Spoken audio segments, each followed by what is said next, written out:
In today's lecture, we'll explore the educational philosophy of one of the most brilliant minds in Islamic history, Imam Al Ghazali, a thinker, jurist, theologian, and Sufi. His contributions influenced not only the Islamic world, but also Western philosophy.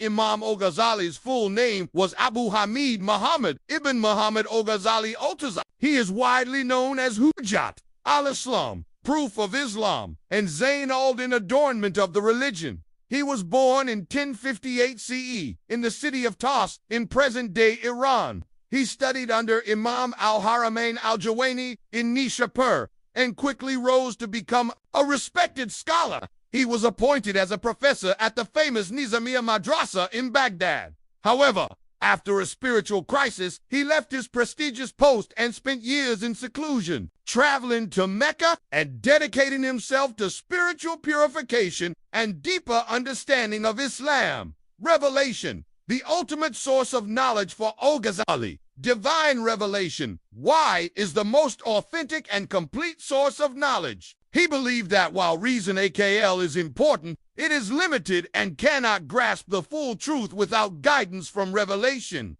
This idea closely parallels the views of Plato, who emphasized the importance of divine forms beyond material understanding. Classification of knowledge. Al Ghazali categorized knowledge into two major types: doctrinal ilm al-muamalat, non-doctrinal ilm al-dunya. Under doctrinal knowledge, he outlined four key categories: essential knowledge, Quran, Sunnah, consensus and sayings of the companions, knowledge of the heart, inner states like sincerity, fear of Allah, love, humility, foundational knowledge, grammar, Arabic, tools needed to understand primary sources, auxiliary knowledge, fiqh, hadith, sciences, etc. Non-doctrinal knowledge included useful knowledge like medicine and mathematics, unnecessary knowledge like magic, trickery, permissible knowledge like history, poetry with good morals. Purpose of education for Al Ghazali.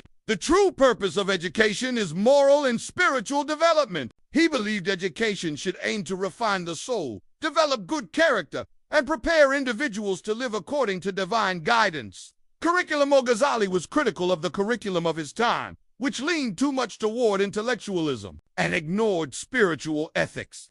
He advocated for a balanced curriculum that included both religious sciences and worldly practical skills, such as agriculture, weaving, tailoring, basic trades. He believed that knowledge without action was a form of hypocrisy. Teaching method. Al Ghazali emphasized preparation before teaching. A teacher must thoroughly understand the topic and deliver it according to the student's level. This idea would later influence thinkers like Herbart and Pestalozzi in Europe. Teacher-student relationship. Al Ghazali insisted on a compassionate and respectful relationship between teacher and student. He compared the teacher to a spiritual father and emphasized moral conduct, patience, and sincerity. The Prophet Muhammad said, "The teacher must show affection to his student like a father shows to his son."